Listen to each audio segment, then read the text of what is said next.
تجربہ سہار ہی نہیں سکتا. ہوں، یہ ایک پوری عورت کا تجربہ ہے, ایک ایسی عورت کا تجربہ جس کے اندر اپنے وجودی شعور بھی موجود ہے, صنفی شعور بھی موجود ہے, اور ساتھ ہی ساتھ وہ اتنا شعور رکھتی ہے کہ وہ اس پر ایک فخر محسوس کرتی ہے کہ اسے اس کی رضا سے مانگا جا رہا ہے. ہوں، تو یہ جو تمام صورتحال ہے, یہ کوئی نو عمر جذبے کی شاعری نہیں ہو سکتی ہے. اسی طرح ان کا وہ جو شعر ہے کہ کچھ تو ہوا بھی سرد تھی, کچھ تھا تیرا خیال بھی, دل کو خوشی کے ساتھ ساتھ ہوتا رہا ملال بھی. تو اس شعر میں بھی آپ دیکھیے کہ وہی صورتحال ملتی ہے کہ یہ صرف حاصل کرنے یا حاصل نہ کرنے کی جو ایک کسک ہے اس کو ظاہر نہیں کرتا, بلکہ اس شعر میں حاصل اور لا حاصلی کے تجربے سے گزرنے کے بعد جب آپ اس کو ری لیو کرتے ہیں, اس کو دوبارہ جیتے ہیں, وہ احساس آپ کو اس شاعری میں ملتا ہے. تو ہمیں ایسا لگتا ہے کہ پروین شاکر کو ان کی شہرت کی وجہ سے پوری طرح سمجھا نہیں جا سکا, کیونکہ شاعر کی شاعری تک پہنچنے میں سب سے بڑی رکاوٹ اس کی شہرت کی چکا چوند بن جاتی ہے, کیونکہ جی اس کی ایسے ہی. شہرت جن چیزوں پر ہو جاتی ہے تو لوگ ان کو اسی طرح دیکھنے لگتے ہیں. لیکن ہوں، ہمیں لگتا ہے کہ اگر ہم اس چکا چوند سے ہٹ کر پروین شاکر کو دیکھیں تو ان کی شاعری کی جڑیں کہیں گہری ہیں جو صنفی وجودی انفرادیت میں ہمیں نظر آتی ہیں, اور وہ پورا شعور ملتا ہے جو ایک عورت کا شعور ہوتا ہے. جی ایسے ہی. ہاں یہ تو خیر میرے خیال سے شاعری کی ریت کے اندر یہ اس کا ایک حصہ بھی ہے کہ جیسے آپ نے کہا کہ جو اس کی شہرت ہے, اس کے کچھ شعر مشہور ہو جاتے ہیں, جیسے اب جان ایلیا کا اپنا ایک لوگوں وہ کے تو ذہن میں فیشن بن امیج گیا, بن بالکل گیا. جی فیشن میں آ جاتے ہیں کچھ شعرا. ہاں, اور پھر جیسے ان کی فیض احمد فیض کا ایک رنگ جو ہے غم جانا اور غم زمانہ, یہ جو ہے وہ غم دورہ اور غم جانا, یہ ان کی ایک سٹیٹمنٹ, سگنیچر سٹیٹمنٹ بن گئی ہے. تو یہ ایسے ہی ہے, مطلب پورا دیوان تو شاید آج کے زمانے میں صرف مرزا غالب کا ہی پڑھا جاتا ہے, باقی جو ہے وہ لوگ اٹھا لیتے ہیں اس طرح سے اپنی مرضی کی چیزیں, اور پھر وہ سوچتے ہیں کہ اس شاعر نے ساری زندگی اسی مزاج میں شاعری کی ہے. تو اسی حوالے سے اگر میں آپ سے یہ سوال پوچھوں, جیسے آپ کا تعلق بھی ایکڈیمیا سے ہے, پروفیسر صاحبہ کا بھی تعلق ایکڈیمیا سے ہے, تو پروین شاکر کی شاعری کے اوپر یا ان کی شخصیات کے اوپر کوئی اس طرح کے ایکڈیمک جو پروجیکٹس ہیں, ریسرچ آپ کہہ لیں, پی ایچ ڈی یا ایم فل کی یا بیچلرز لیول پہ, تو مطلب اس طرح سے بھی ہے کوئی ٹرینڈ آپ کے اس سر سید کالج میں, یا میڈم آپ جہاں پڑھا رہی تھی وہاں پہ؟ تو اس کا سوال آپ دونوں لوگ اس کا جواب دے سکتے ہیں. امبرین آپ دیں گے جواب, یا میں سوچ رہی تھی کہ ہمارے ہاں ادب کے معاملے میں بہت غیر ذمہ داری کا ثبوت دیا جاتا ہے, اور خواتین کو تو ایک خاص خانے میں رکھ کر دیکھا جاتا ہے. جیسے کہ ہم سب جتنے بھی لکھنے والے ہیں, ہم میں سے کسی کو بھی ایز اے انسان, ایک انسان جس میں پوری کائنات بسی ہوئی ہوتی ہے, اس کی حسیاتی تجربے کی دنیا جو ہے بہت ہی متنوع ہوتی ہے, تو اس حساب سے تو کوئی دیکھتا ہی نہیں ہے. ایک ایک لفظ پر پکڑ ہوتی ہے اور اس سے کچھ مطلب نکالے جاتے ہیں. اس سے آپ کو اندازہ ہوگا کہ جس معاشرے میں لوگ آپ کو پڑھ رہے ہیں اس معاشرے کی خود ذہنی سطح کس طرح کی ہے. تو ظاہر ہے کہ جب آپ کو اس طرح کی نظر سے دیکھا جائے گا تو عورتیں جو ہے اپنے تجربے بیان کرتے ہوئے بھی جو ہے اس میں اس طرح محتاط ہی رہتی ہیں, اکثر تو لکھنا چھوڑ دیتی ہیں, یا پھر وہ بہت ہی اس کی جو سپرفیشل لیول ہے وہاں تک رہتی ہیں. لیکن آپ دیکھیں گے کہ جب ہم اگر ان کو ان سارے تعصبات سے باہر نکل کے پڑھیں تو آج یہ جو ہمارے عہد کی یا ایون پروین کے زمانے سے لے کے اب یہ تک 40 ایئرس تو تقریباً ہو گئے ہیں. پروین سے پہلے ہمارے پاس ساری روایتیں جو تھیں, جیسے ادا جعفری صاحبہ سے شروع کریں تو ادا صاحبہ تھیں, زہرا نگاہ,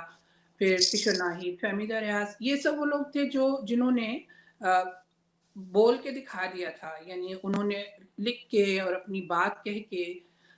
ہر ایک نے اپنے اپنے سلیقے سے اپنی بات پیش کی تھی. لیکن چونکہ کشور ناہید صاحبہ اور فہمیدہ ریاض کا بہت زیادہ جو فوکس تھا وہ انسانی حقوق کے حوالے سے جی تھا, ظاہر ہے کہ انہوں نے ویمنس لب کے لیے کام کیا, ان کی فریڈم کے لیے, ان کے رائٹس کے لیے, تو وہ عملی زندگی میں بھی یہ سب کرتی تھی. پروین کی ایک بات یہ ہے کہ جب شروع میں میری پروین سے ملاقاتیں رہتی تھیں تو پروین اکثر مجھ سے یہ ذکر کرتی تھیں کہ ان کو فہمیدہ ریاض کی کتاب پتھر کی زبان بہت پسند ہے, اور وہ چونکہ بڑی حسن پرست تھی نا پروین, کافی ان کے اندر